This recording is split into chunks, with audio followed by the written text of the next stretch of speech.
Pro boxing fans, we are here in Sheffield, another GBM showdown. That main event, Jack Bateson and Danny Quartermain, obviously got stopped with cuts. It is always disappointing when it comes to this, but that is boxing, right?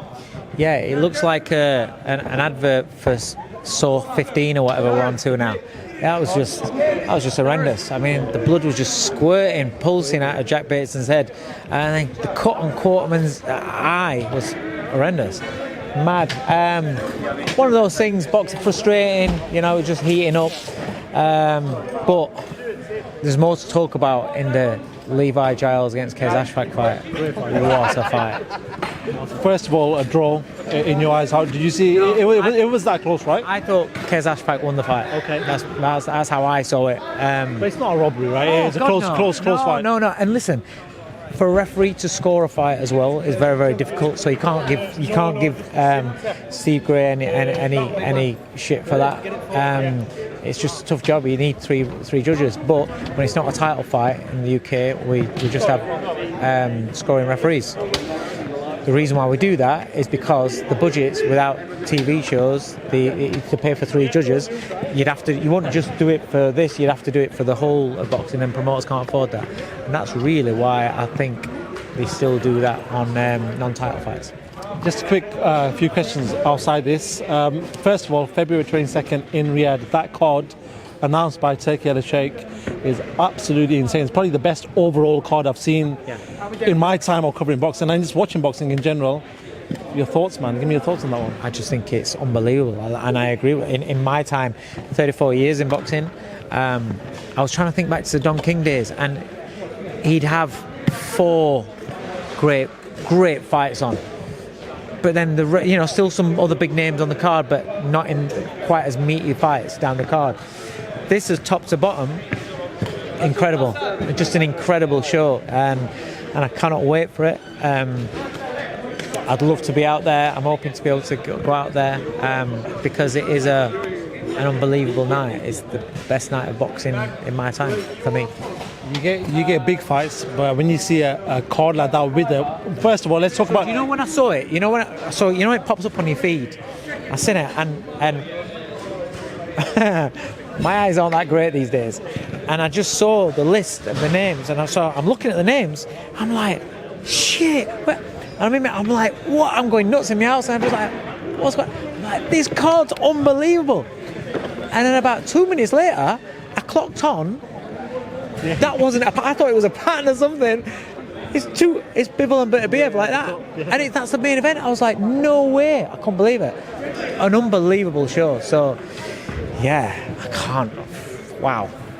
I want to talk about December 21st. We are getting close. And I keep asking you the big rematch. But listen, we're only 2 weeks away. Talk to me about this one. Now we are only 2 weeks away. It's gone really quick because I spoke to you about this maybe about a month ago and we were like, all right, 6 weeks away. But now we're finally 2 weeks. Give me your thoughts closer we get to this fight. We've seen Tyson in pictures where he's looking, big, he's looking fit. But what do you make? What can you take from this right now? I don't know. I still say I think it's down to who's got what left. I think they're both at that stage in their career now where they've had hard fights. Even you got to remember Usyk as a cruiserweight was having hard fights. It was because his style requires a lot of effort in each fight. There's a lot going off physically. So that takes a lot out of you. And then when he steps to the heavyweight and he's giving away natural size, natural weight, the shots they have more of an effect. So it's going to be a tough. It's going to be tough on the old body. And at 37, 38, it's a tough career he's had, and you don't know what he's got left.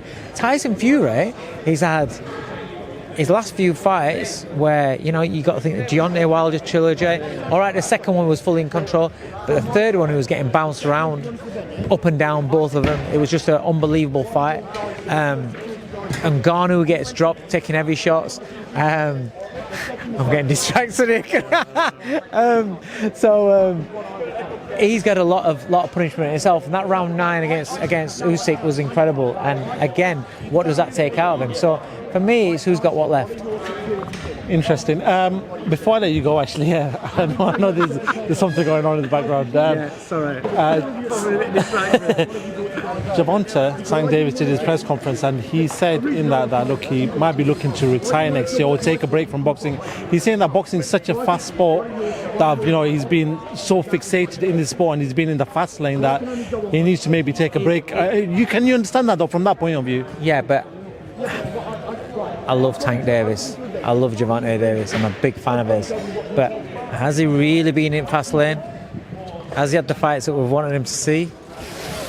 I think he's talking about being... So, all right. So if he was to retire now or after this next fight, would you look at his resume and say, with the ability, the excitement that he brings, the name that he is, that you would be satisfied with that career? I'm sure he wants the big fights, but what I'm saying is maybe he's talking from a point of view that he's been one of the number one fighters for US boxing in the last 18 to 2 years, right? So maybe that is the fast lane that He's not had the fights that other fighters have had. And that's the truth.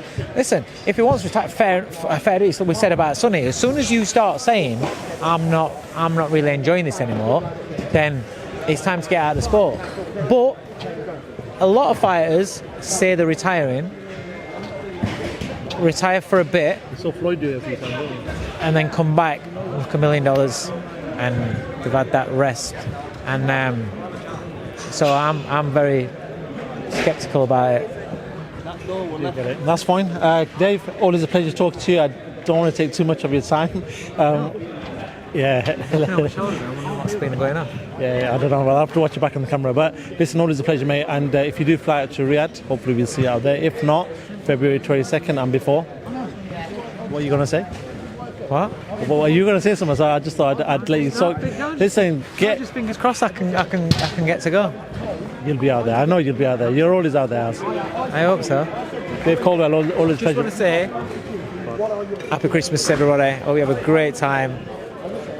Enjoy. See you in the new year. Thanks for supporting my fighters. Really appreciate it. Dave Coldwell, always a pleasure, mate. And likewise, have a good Christmas. And if I don't see you, have a good New Year. But I might see you. I might see you somewhere where there's a big fight. I don't think so. I think that's me done now this year. All right, cool. Dave Coldwell, always a pleasure, mate. So, man, thank you very much.